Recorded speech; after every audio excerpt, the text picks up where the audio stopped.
Okay, good afternoon, everyone. Welcome to the fourth and final professional development session for year 2023.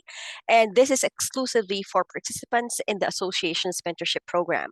On behalf of the Engineers Geoscientists Manitoba, my name is Joyzel Castro, the new member services coordinator, and I will be introducing today's session. We also have with us Gemma Keach, events coordinator for the association.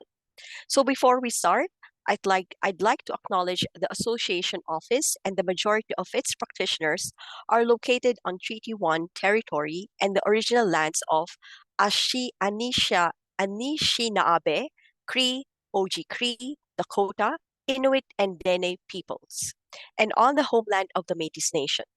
Many generations have arrived to our province and contributed to its development, but we must not forget that this land, indigenous land, has been inhabited by indigenous peoples from the beginning. Those first people called this area home for generations and thrived, took care of the land, and developed unique ways and methods of design to survive in our province's harshest of conditions, the province's original engineers and geoscientists. We respect the treaties that were made on these territories. We acknowledge the harms and mistakes of the past, and we dedicate ourselves to move forward in partnership with Indigenous communities in a spirit of reconciliation and collaboration. So, before I welcome our speakers, I'd like to give you an overview, or I'd like to give you a few housekeeping items. So, today's session is split into two parts.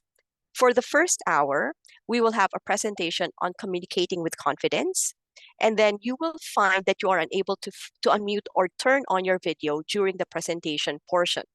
So we encourage you to be interactive with our speaker by typing questions and comments into the chat. And then at the end of the presentation hour, you will be placed into virtual breakout rooms with your mentorship group and given an additional hour to connect.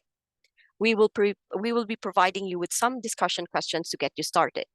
If you're the only member in your mentorship group joining us today, you will be placed into a general discussion group so that you still have the opportunity to discuss the presentation and meet some new people.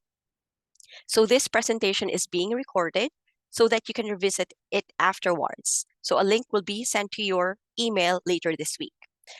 So without further much ado, it is now my pleasure to introduce our speaker for today, Lisa Moretto. Lisa, thank you so much for joining us. I'm passing the mic on to you now.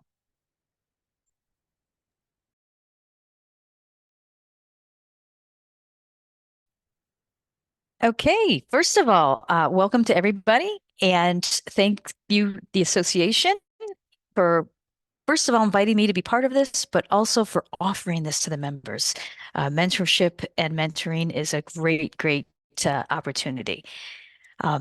So I have a very full hour with you, so I'm going to move quickly. Please, as Joyzel said, interact. You can learn from each other. I can learn from you. The chat should be open, and that's a way that we can connect. So, communicating with confidence. As your last session of the program is going to kick you off into the new year and might even help you with some of the holiday gatherings you might be participating in. So, in our time together, here's what I'd like to do. If any of you have been in any of my sessions in the past through the association, you'll know that I'm a word nerd, right? And I'd like to understand definitions. So we're going to talk about what communication is, what it isn't, right? Because there's always barriers to this. We're going to talk about language and the tone. How do we use our voice when we communicate? And a very high percentage. Some studies show statistically that 70 to 75% of communication is done non-verbally. So we're going to talk a little bit about that and how you can read what other people are saying to you non-verbally, but also be aware of what your body language may be saying. 3 C's. Everything you communicate, whether it's written or it's spoken, it must be clear, concise, and complete. And we're going to spend some time understanding what that means, clear, concise, and complete. So your tone of voice, right? You can say the exact same words, but emphasize or adopt a little different tone, and it changes the message completely. So I'll demonstrate that to you and give you some warnings about it. And there's no way that we can talk about communication without talking about listening. So I'm going to give you a little bit of experience and information about how to be a more effective listener. Okay, so starting, how do we communicate? Right? There's three major ways. Of course, there's writing. And many of you out there are probably writing emails. Many of you are probably writing reports. Even text messages is a form of communicating. But we also speak, right? We communicate by speaking. And when we speak, there's two aspects to it. There's what we say, right? That's the content, what we say, but there's also how you say it. Right? And this is what I was speaking about before, that your tone, your emphasis, the way you use your voice can change the meaning and can communicate something very, very different. So there's writing, there's speaking, and then there's that nonverbal, right? The body language or the gestures that we're using, right? Nonverbal. So three ways. So what does it mean? Right? What does it mean? Here's the word nerd in me. I always love to go back to the dictionary. So the word communication, it comes from the Latin word communicar, right? Which means to make common and share. And what is it that we're making common and sharing? It's an exchange of thoughts, opinions, and information, right? As engineers and geoscientists, you have a lot of thoughts, opinions, and information that you have to make common or share. Otherwise, they stay in here and nobody learns or improves or can function. Right? So making common and sharing your thoughts, opinions, and information. And how do we do this? We do it by speaking, writing, or signs. Right? Signs can be our body language. Signs can be flowcharts, graphs, diagrams, pictures. Right? Pictures worth 1,000 words, they say. All right. So communication, making common and sharing. So why communicating with confidence? There are effects that we have as individuals when it comes to our communication. If people aren't communicating with you and you don't know their thoughts, opinions, and information, there's a level of stress, right? Think about your life, both personal and professional. If you don't know what's going on, it's very uncomfortable. Right? You need to be known as somebody that very openly and confidently and freely exchanges ideas and opinions, because that's going to have a better relationship with people, which enhances your productivity. Right? So in order to be a productive person and productive teams, we need to have a good flow of communication, and people have to be very comfortable and confident with it. Good communication allows you to solve problems. Again, think of some of the issues that you come up with in your professional lives, even in your personal lives. Without those opinions, information, thoughts, you can't figure out what needs to be done. And it causes stress and it affects the relationships you have, right? So they all start to blend together here, these effects of communication. And that last one is very important. You need to be able to know your dreams and goals and be able to communicate them to others. Another class I teach on time management and goal setting. Part of that is communicating it, writing it down, and sharing it with others. Your goals and your dreams. Okay, before we move on, does anybody have any comments? Again, use them in the chat. Anybody have any ideas about communication or the effects of it?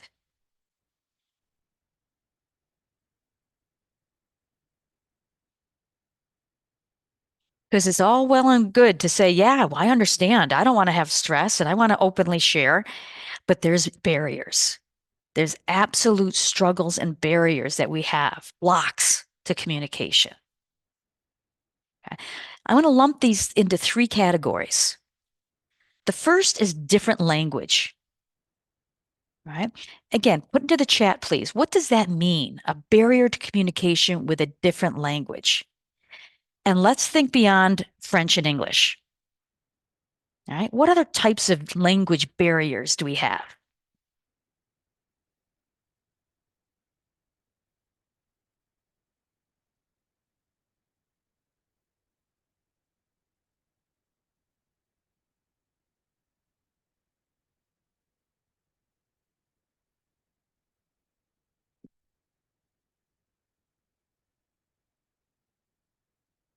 Okay. I love that, Dwayne. The nuance and the meaning, right? Um, Something as simple as a terminology, right? Something that in a civil environment as opposed to a mechanical environment. Same word could mean something completely different. For example, um, adequate. What does the word adequate mean? For different people, it means different things. I once taught a class to consulting engineers, and RFQ, right? What does that mean? RFQ.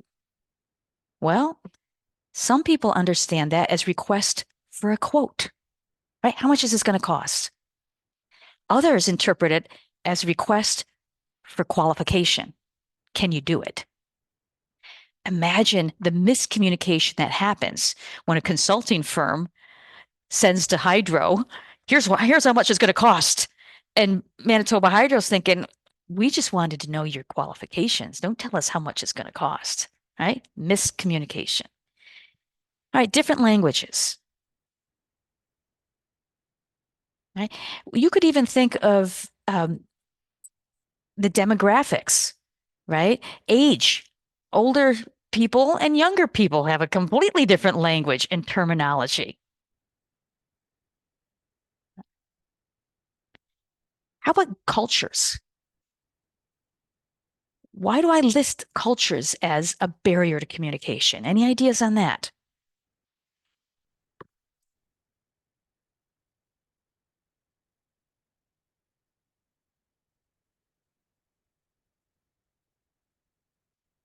Some of you may be in firms where you have field staff and office staff.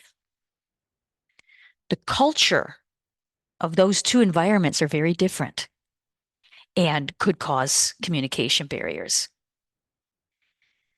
Yes, exactly that. Also, Dwayne, some of our ethnic cultures, right? So some people grow up in cultures or even in families or locations where you do not confront people, you do not say things directly, right? You do not criticize. Again, Tawfiq, different cultures interpret things differently, right? Some cultures might say, yes, uh, that will work. And what that means is, yeah, that's what we're going to do. And another culture might interpret that's one possibility, but what else do you have to offer? Right? So different cultures have different interpretations. All right, and different ways of working.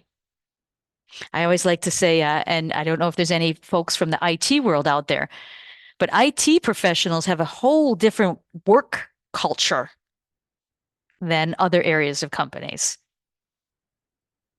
Yes, also, and bring that back up about body language has different meanings in different cultures, right? Let me just say that I worked in the UK, and I count my fingers like this, 1, 2, 3.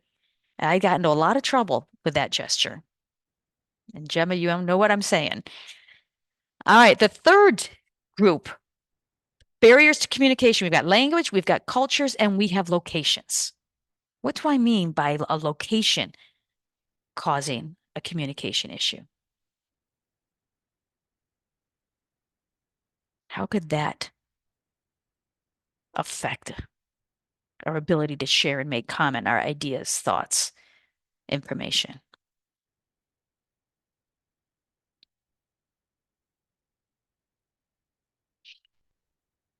Well, first of all, you're in Manitoba, right? You're in the middle of the country. Time zones and locations, right? You're trying to communicate with the East and the West, and they've all got different aspects of time, right? So we have to be very aware that that could cause problems. Different values in different locations. If you want to come off mute or put more in that in the chat to explain that, that might help me, Tahira. Different values in different locations. One way that I interpret that is different values in different locations. A head office may have a different priority or a goal as opposed to a more remote location of a company or a firm, and their priorities are different, which could cause communication issues. Tahira, did you have anything different that you wanted to mention about that?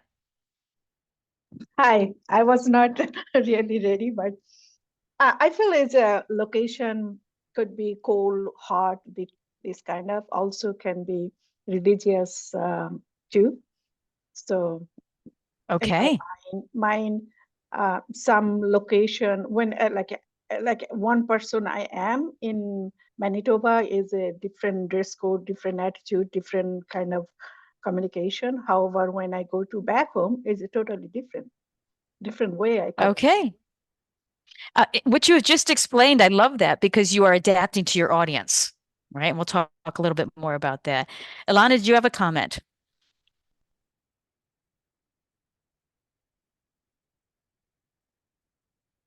Yeah, hello. Yeah, this is Peter Ariola. For example, the position of a sign or mark. For example, in French, if you use a comma, it means dot. But in English, it is like say 10.16 $10.16. But if you use a comma instead of dot in French, comma means dot, decimal Yes. point, whereas in English, it means different thing. Also, yeah, Absolutely. And that communication is going to have a financial issue yes. if you Also, misunderstand that. in a statement, like okay, depending like don't kill, don't spare.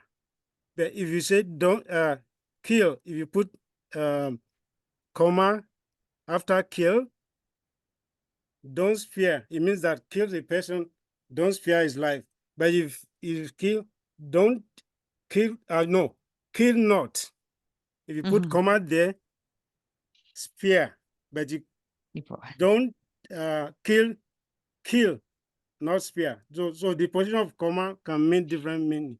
How's Okay, yeah. absolutely. So what I'm also hearing you say is that, and we'll talk about it with our tone of voice, where you place punctuation in writing Okay, can change exactly. the meaning, right? So we need to be very, very specific. Yes, there we go. Look at even the spelling, and that's a huge difference. I'd love to see you all in my technical writing class because I sense several word nerds out there too, focusing on our language.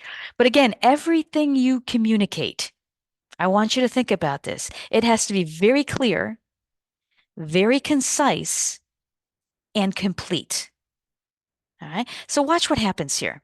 If somebody sends you this message, is it clear? Do you understand this?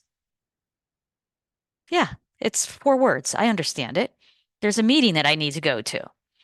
Is it concise? It's very short, isn't it? It's a very short sentence. But is it complete?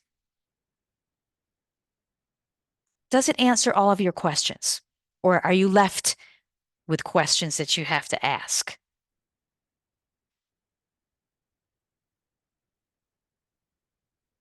Yeah, What to meeting? me, yeah, to me, Go it ahead. lacks some things. Please attend to this meeting. Why do I need to attend to this meeting? So things like that should be added to it as well. All right, Yeah, thank you. what meeting? When is it? Where is it? Okay. Look at the difference here. It's longer, right?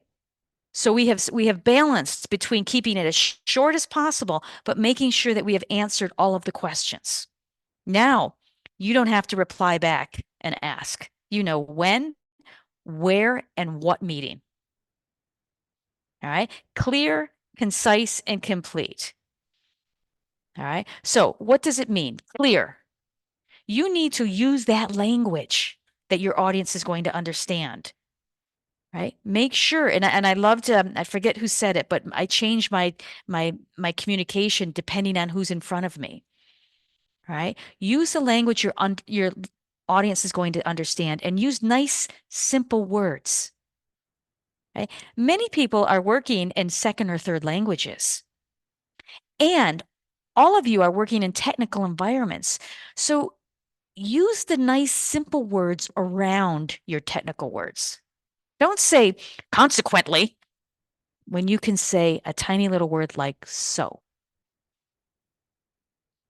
Be very, very careful about vague, weak, ambiguous. We are talking about communicating with confidence. Your audience needs to feel that you, the engineer or geoscientist, knows what they're talking about. So don't use words like would, should, could.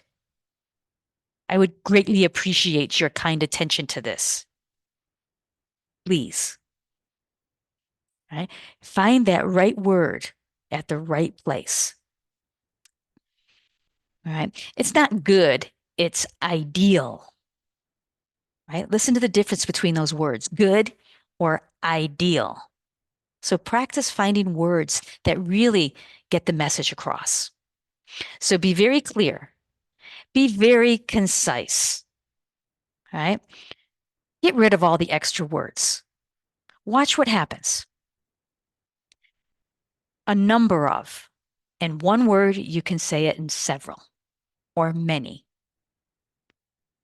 As a result, that's 3 words, and I'm going to say it in one tiny word. So. Due to the fact that that's 5 words,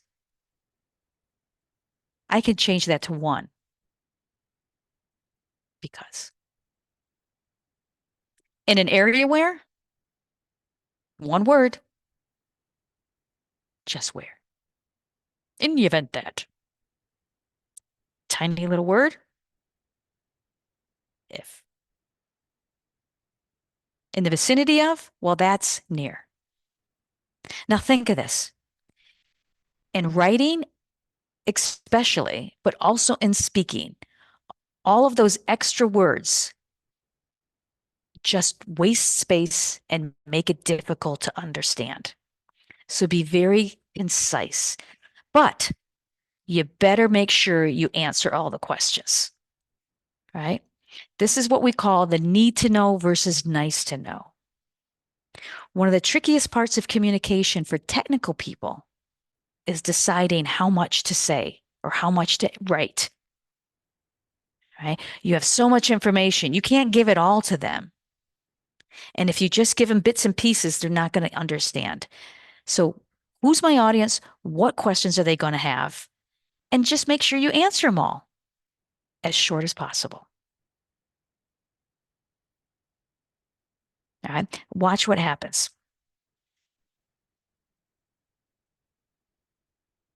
I want you to read through that.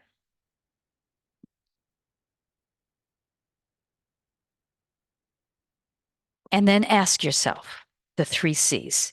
Is it clear? Can you understand it?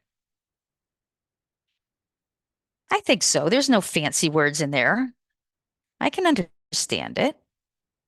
Right? Is it concise? Is it short? Yeah, that's what 4 sentences. It's not too bad. 5 sentences. Is it complete? Does it answer all of your questions?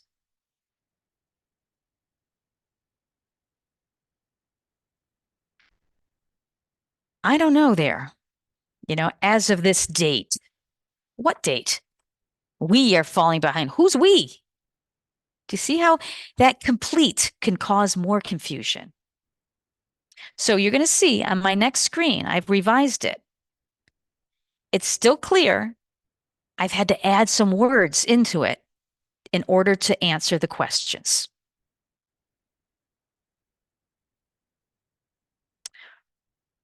What makes this confident communication? Can you feel it's more confident? What is it? And I'm asking you this. What makes this more confident than the other one?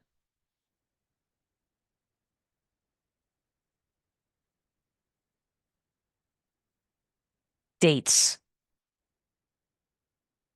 names of people, dollars, right? Who's doing what? And when do you need a response? It might be a little bit more difficult the first or second time you communicate like this, but you're going to be recognized as somebody that knows what they're talking about. Specifics add confidence. Don't just say tomorrow. Say Wednesday, December 20th.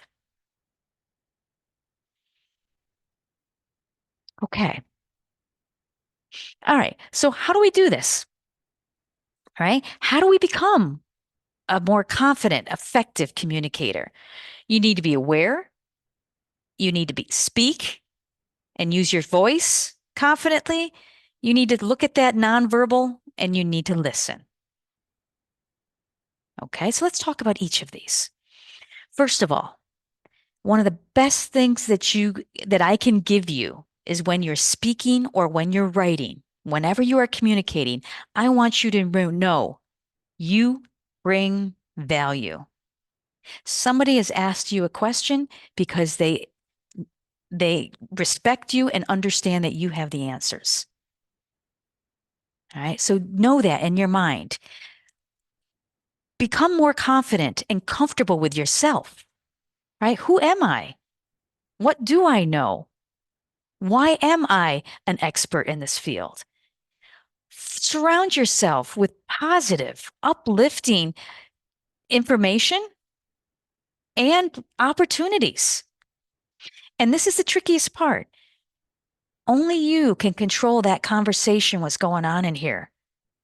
So be your best friend, right? Keep your thoughts positive.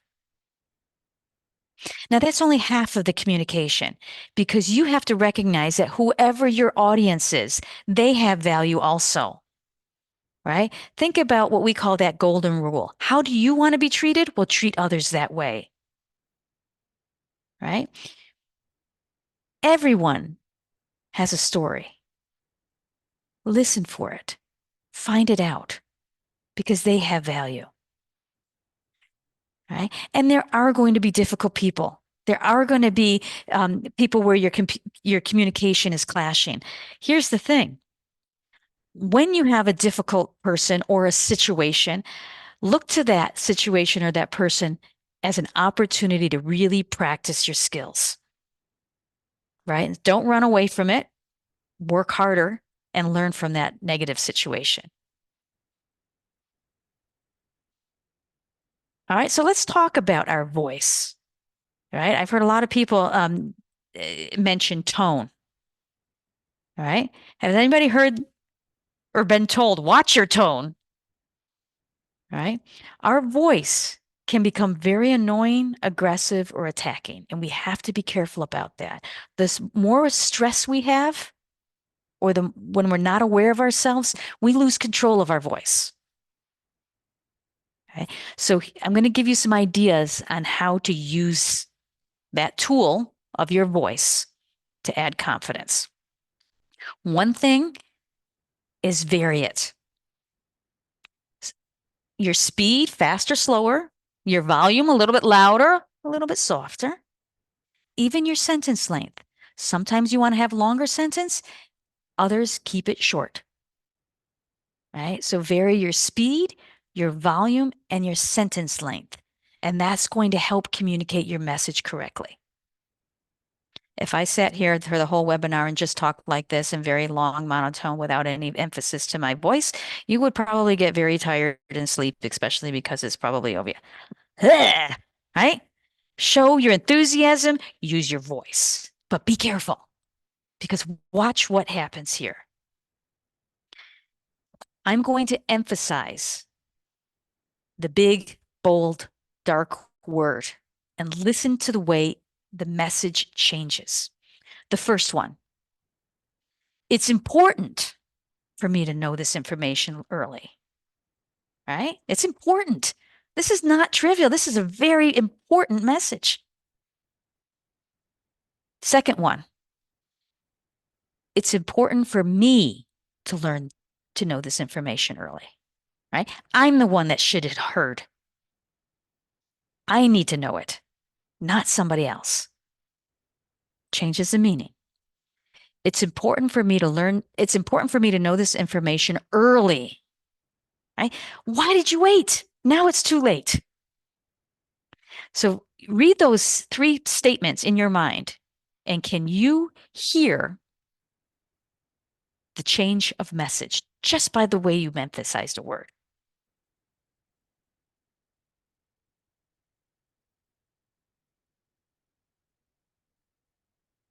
This is why maybe you've been in discussion with somebody and you can say, well, that's not what I heard, right? Because the tone of voice and the emphasis is changing the meaning. Well, that's not what I said, but that's what I heard.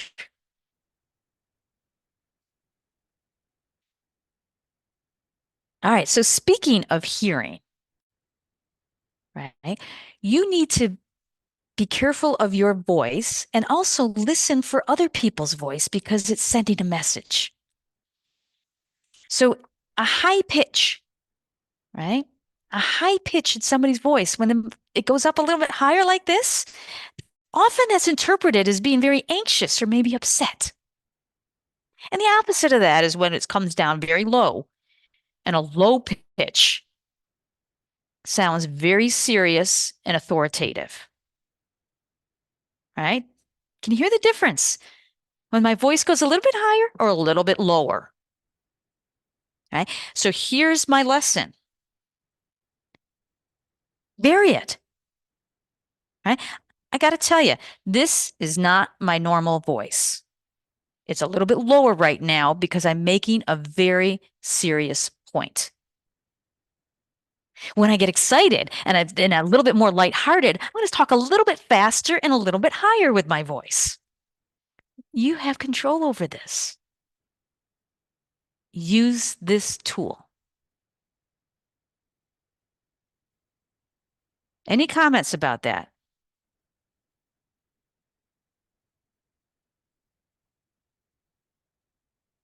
Now, the general stereotype, and I'll go there, right? Women have the higher voice, right? And they're always anxious and upset about things. Men have a very deep voice, and they become a little bit more dictators, authoritative. Understand it and then use it to your advantage. Okay. We're talking about communicating with confidence. This is your image.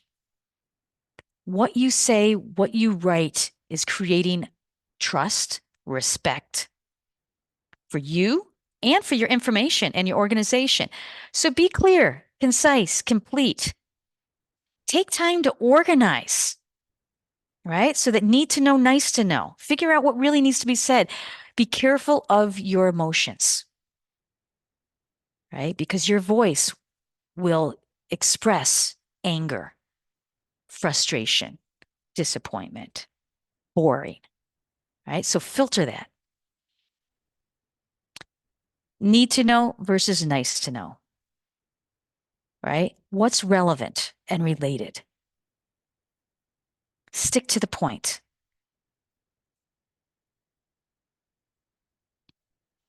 Now, timing. When you speak, when you write, when you deliver that, be conscious. If it's too soon, right? Oh, I got a problem. I got a problem. Have you even tried to figure it out? Right? So if you are communicating too early, especially on project status, people may perceive that you don't have any planning skills or that you're not trying. If it's too late, you know what? I needed to know this earlier. Now we can't correct it. Why didn't you share this information? Could be deceptive. Too often, right? If you're communicating too often, people may think that you have a lack of confidence, right? Or you need more attention. And if you're not communicating at all, there's that issues with the relationships, right? Are you out of touch? Do you really not know what's going on? All right. So this is tricky, right? It's not only what you say, but it's when you say it. All right. When are you saying these things? So watch your timing for communication. And let's talk about the body language. All right. Imagine this. Your boss comes into your office and this is what he looks like. What is he communicating here? Yes, I'm a deep for what you don't say. And here's what we're not saying, but our body is saying this. Right? The nonverbal. Right? He wants to discuss some information. I don't know about you, but this looks scary, doesn't it? Right? This is going to be tough. What about this one? One of your colleagues tells you he's got some bad news, but he's laughing and smiling about it. That's sort of a mixed message, and it's very hard to understand. It could be sarcasm. It could be gossip. It's very hard to understand. And one more. All right? You tell a coworker that you can't help them because you're too busy, and they're like, oh, no problem, I understand, but boom, the door slams on the way out. I don't know about you, but that's sending a very different message. It is not okay. All right? So you got to be aware of the nonverbal communication. But I want you to be careful. All right? Intentional or unintentional. When you see somebody in a meeting sitting like this, what's your first impression, or what does the statistics say to us? What's that body language communicating to us? They're bored. Yeah. Very bored, unengaged, not interested. You know what? They could have 2 young children at home and they're just tired. They're not bored at all. But that's what our culture is telling us. That's the stereotype. Another one, right? Somebody standing kind of like this, off balance. All right. What does this communicate to you? Unprofessional. Yeah. Yeah. It could be that they're uninterested or unmotivated, unprofessional. It just could be that they're very comfortable and casual. Right? Very different. Here's another one. We see this all the time, right? What's the stereotype if somebody has their arms crossed? Yeah, the hot shot, right? Big boss, right? I'm in control. I'm, my way or the highway. Defensive, right? Authoritative, resist. You know what? They could just be cold. That's a very different message. I'm resistant, or I'm the boss, or I'm just cold. And this is why I say be careful. Right? Again, hands out like this. It could be, look, I'm very open, or I give up. I don't know. So my point here is that absolutely pay attention to the body language. Pay attention to what you are doing with your body language. But look at the difference here. A very slight change in your body language can go from being relaxed to bored, confident to aggressive, energized as to nervous. It's very, very difficult. My lesson and my takeaway is pay attention and then ask. Are you on board with this discussion, or do you still have questions? Do you agree with this plan forward, or do you have other options? Open it up. Ask the questions. Part of asking questions is listening. All right? Let's talk a little bit about listening here. Let me ask you, is listening hard for you? And if so, why? What makes listening to people difficult?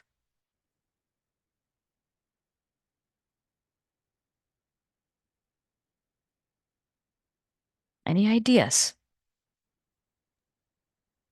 Yeah, and for me, like the listening becomes difficult if one is not interested in what the speaker is saying. So you get carried away easily. Yeah. Yes, if we're not interested, in the topic, or we're not interested in the person, right? So what else? Lack of interest. So if he's not listening, it means he's talking. Possibly, yeah. So the other person is talking Exactly. too much. Yeah. The speaker's boring. I don't understand the message. Excellent, Dwayne. You've got several things there. Incomplete information, lack of knowledge. Look at some of these. Preoccupied, for sure. Yep. This is all true. And you know what? I can look at the screen and I can probably tick off 4 or 5 of these that I've catch myself doing. All right. So what I'm going to do is I'm going to give you some skills, some exercises to practice, because just like playing a sport or playing musical instrument, you need to practice listening. And has anybody had a class on how to listen? It's not something that's often taught. So I'm going to introduce you to this gentleman called Julian Treasure, and you can Google him. He has a lot of books and other videos out there. 5 exercises, right? And you might want to write these down. 5 exercises on how you can increase your listening skill.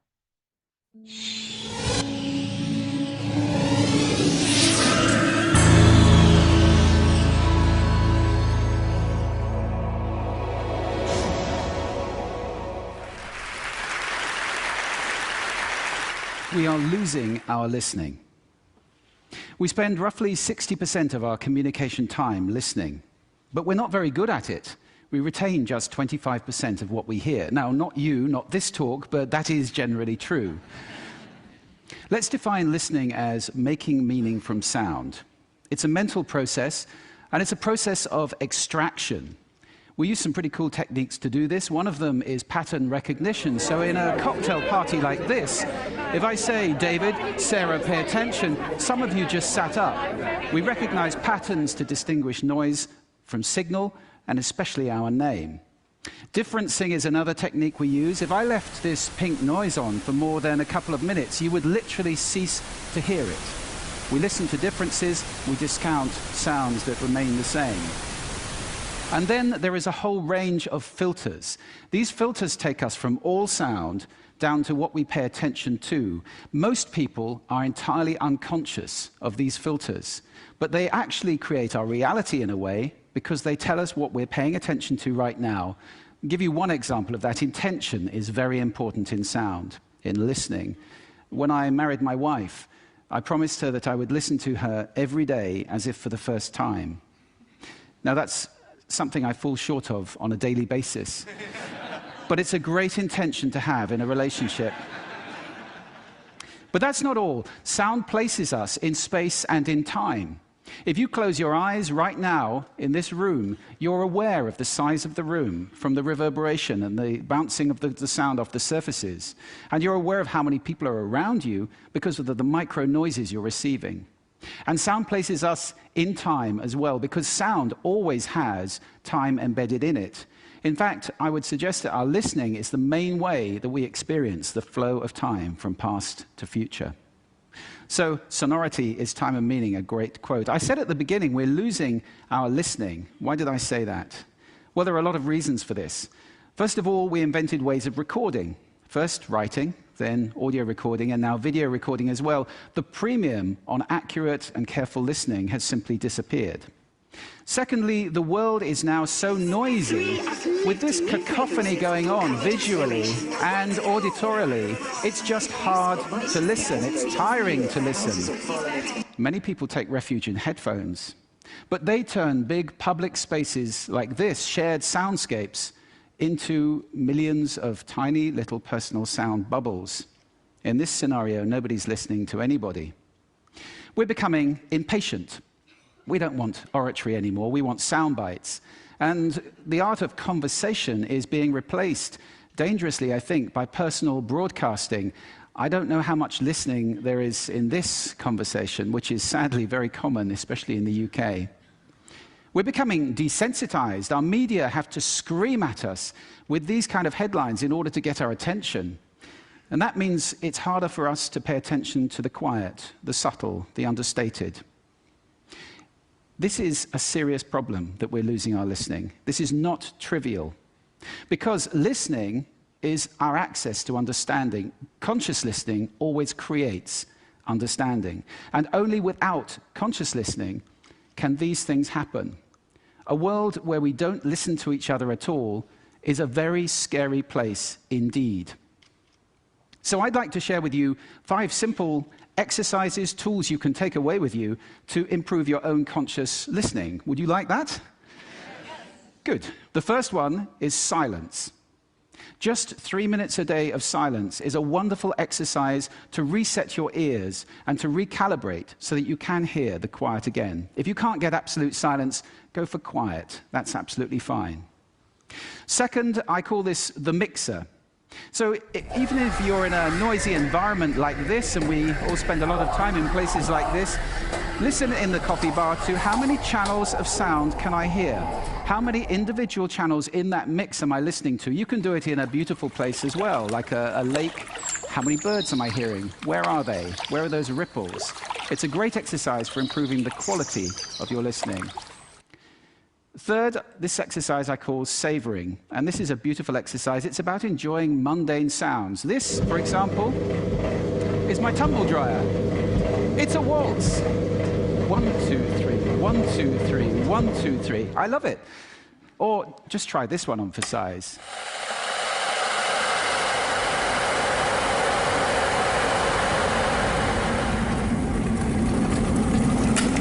Wow! So mundane sounds can be really interesting if you pay attention. I call that the hidden choir. It's around us all the time. The next exercise is probably the most important of all of these. If you just take one thing away, this is listening positions. The idea that you can move your listening position to what's appropriate to what you're listening to. This is playing with those filters. You remember I gave you those filters at the beginning? It's starting to play with them as levers, to get conscious about them and to move to different places. These are just some of the listening positions or scales of listening positions that you can use. There are many. Have fun with that. It's very exciting. And finally, an acronym. You can use this in listening, in communication. If you're in any one of those roles, and I think that probably is everybody who's listening to this talk. The acronym is RASA, which is the Sanskrit word for juice or essence. And rasa stands for receive, which means pay attention to the person, appreciate, making little noises like, oh, okay. Summarize, the word so is very important in communication, and ask questions afterwards. Now, sound is my passion, it's my life. I wrote a whole book about it, so I live to listen. That's too much to ask for most people. But I believe that every human being needs to listen consciously in order to live fully. Connected in space and in time to the physical world around us, connected in understanding to each other, not to mention spiritually connected, because every spiritual path I know of has listening and contemplation at its heart. That's why we need to teach listening in our schools as a skill. Why is it not taught? It's crazy. And if we can teach listening in our schools, we can take our listening off that slippery slope to that dangerous, scary world that I talked about and move it to a place where everybody is consciously listening all the time, or at least capable of doing it. Now, I don't know how to do that, but this is TED. And I think the TED community is capable of anything. So I invite you to connect with me, connect with each other, take this mission out, and let's get listening taught in schools and transform the world in one generation to a conscious listening world, a world of connection, a world of understanding, and a world of peace. Thank you for listening to me today.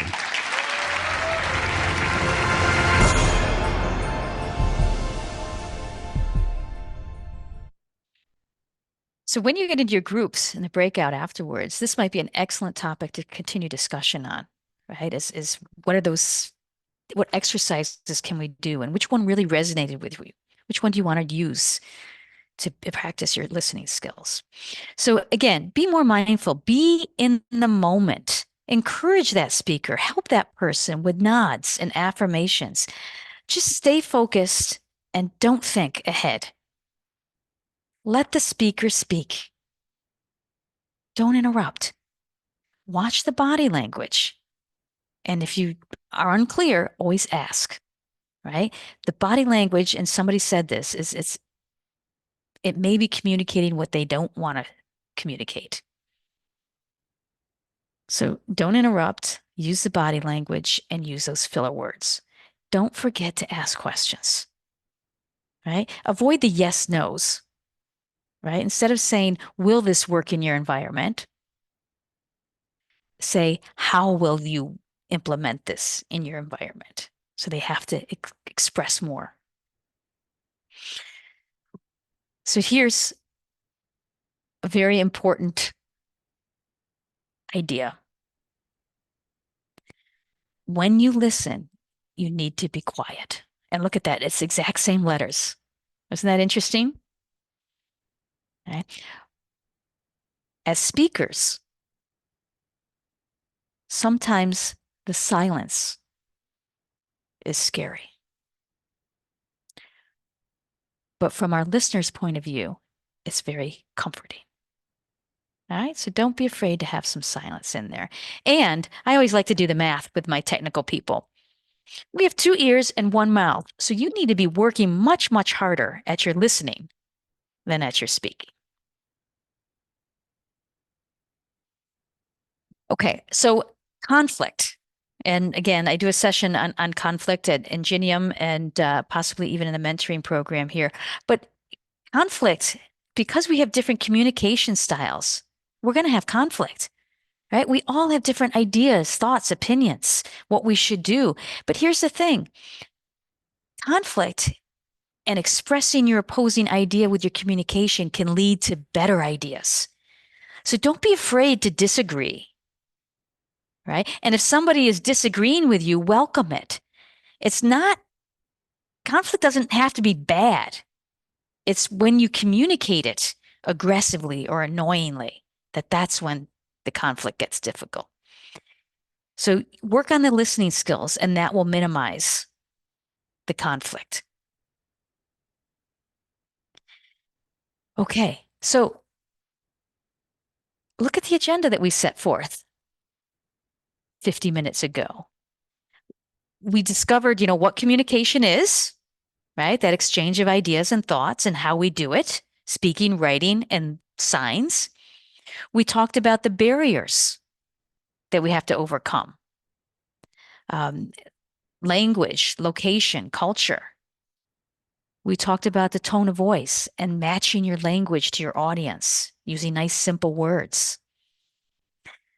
Looked at a little bit of the body language and how it can be misinterpreted, right? But that's how you have to use it to your benefit. We talked about clear, concise, and complete, both in writing and speaking. Talked a little bit about your pitch and your tone of voice, right? Louder, softer, faster, slower, short and long sentences. And we just talked about listening skills. All right, so let me wrap up with a quiz. All right, and I gave you some of the answers just now in our review. But what is the definition of communication? And you can put it in the chat, or you can come off and talk to us about this. What was that definition on slide 2?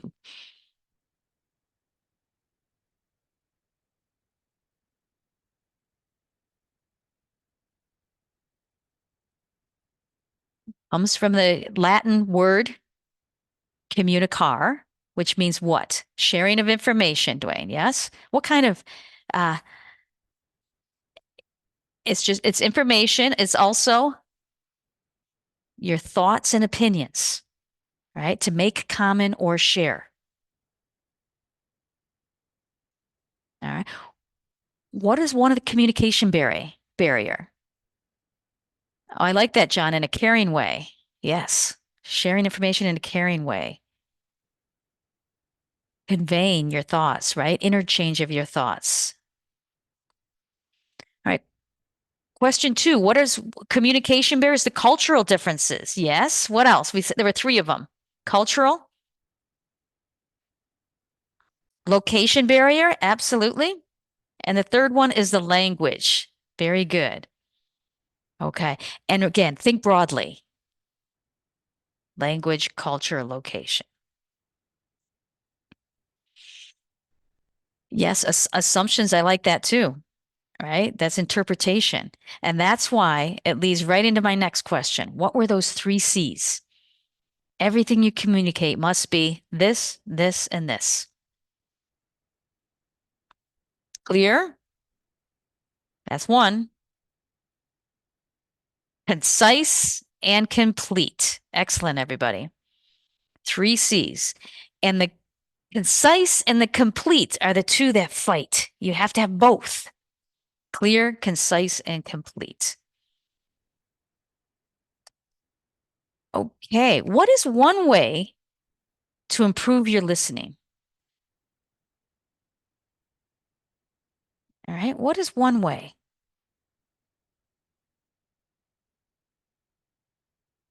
Be quiet. Love that. Be quiet. By the way, I started out practicing that 3 minutes a day.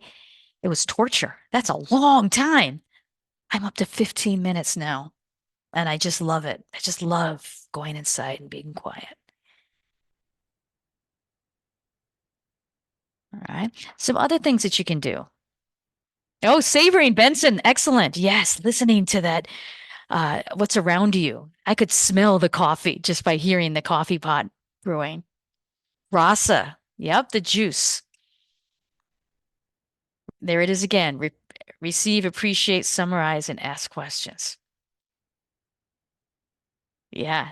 Amika, I think you were taking good notes. Excellent.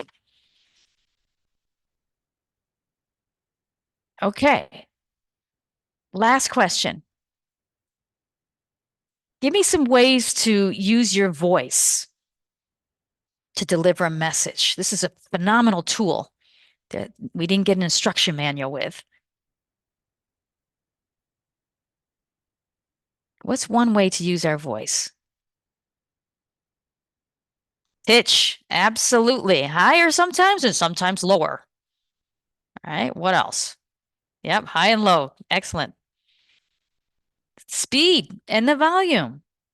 Yes, and remember too the emphasis, right? It's important for me to know this information. Okay, I'm going to leave you. Effective communication is clear, honest, and think about your timing. Don't wait too long. Okay, right at the top of the hour, I've finished my content. Joycelle, is there any questions that people have asked? Okay, let me just go through the chat. Okay, so far I don't see any questions, but so if you have any questions, now is the best time to put them in the chat so that we can ask Lisa before we end the session. So any questions? So while we are waiting for them, I have a question for you. Because I was looking through your slide, I was actually listening to your presentation, and I noticed that you did give us information on how to on how to be more concise when we communicate. So let's for example, we can do away with due to that, and then we can just replace it with one word. Does that apply to legal, to lawyers or to documents, legal documents? And what's your take on that? Because sometimes it could really be it's hard to understand if a document has so many words as well. So what's your take Yes. on that? And do they apply to them, to lawyers? Okay, Joycelle, I'm going to tell you a true story. Years and years ago, it was a law firm in the US, and they were doing environmental law, and they had some engineers on staff, environmental engineers. They had some health and safety engineers. They had some chemical engineers. They had a whole group of engineers, and the lawyers hired me, and they said, "We can't understand the engineers. Can you help them with their writing?" So I go into the class, and one of the lawyers sat in, and I got to the point where I'm talking about being very clear using simple words, and all the engineers are nodding. And the lawyer just said, I can't write like that. I know what you're telling me, but I can't do that because it would be so clear that everybody would understand. And I need to be able to have a little wiggle room. So my answer is legal writing is very different. There's a reason for it. We were talking previously about the placement of a comma changes it. My advice is, if you are a geoscientist or an engineer that is working with legal people, have a conversation with them. Try to find out what they're saying and how you need to interpret it. But it's very difficult. Okay. Thank you very much for that answer, Lisa. So we have Tahira Yismin. Her question, the question is, how do we assess the audience for communicate? So how Okay. do we assess our audience so that we can Who is probably my communicate? audience? Who is my audience? Tahira, that's one of the first questions you have to ask. And you may not know their name, but you need to know, are they technical or non-technical? Are they inside the organization or outside the organization? What do they know about this situation already? So you don't have to repeat this. And what do they want to know about this situation? What questions are they going to have? How much does this cost? When will it be finished? What are you going to do? And that's one way of assessing, who your audience is. Okay. Ask questions about them. Put yourself in their mindset. And all of a sudden, it changes your communication. Instead of, here's everything I, the technical person, know, it changes it to, here are the answers to the questions you have about this information. Very different message and communication. So it means we need to do a little bit of research regarding our A audience. lot So of we a have to lot of prepare. research. Okay. Okay. So another question from Amandi W. How do we tackle interruptions while communicating? Because it breaks the flow. Okay. So excellent question again, because there's certain personality types that interrupt or they ask a question because it's in their head. Couple of ideas. The first one is being very clear and say, listen, I have about 10 minutes of information that I want to explain. And if you can just hang on to your questions until I'm finished. So say it right up front. Right? The second is watch my body language. There's 3 points that I want to explain to you. The first point, and notice that when I'm putting my hands, the second point, and you don't want to interrupt me because I told you that there were 3. And as soon as I get to that third one, now, and I let go of my hands, now you can talk to me, interrupt. But this creates a little barrier and then let go. Okay? Mm-hmm. So we need to set the expectation. Our Okay, job. and then, yeah. Okay. And then there's another question from Tahira. And then after that, Taufik has a raised hand. So I'm going to read Tahira's question first and then Taufik. So Tahira's question is, should writing communicate be active or passive voice? Excellent question. And you're a little word nerd because many of you people out there may not even know what's being communicated with active versus passive voice. Let me just be very quick here because I cover this in my technical writing course. Whenever possible, you should write and speak in the active voice. The format for that is who did what, right? I submitted the report. Passive voice, you take the people out. A report was submitted. Who did it? So in clear communication, absolutely write in the active voice. But there's 3 times, here I go again, 3 times that you should stay in the passive. The first, don't interrupt me. The first, passive voice, if you don't know who did it, you can't say who did it. Second, maybe you don't want to point fingers because it's negative, right? Dan lost the test results. Just say the test results were lost. And the third time, we don't care who did it, right? We just want to know what the emphasis was. The test results were lost. So to answer your question, write in the active voice when you can because it's much clearer, but there are times you're going to stay in the passive. Okay, so we have Taufik. So Taufik, you are, okay, let's see. Okay, I think you can unmute yourself, Taufik.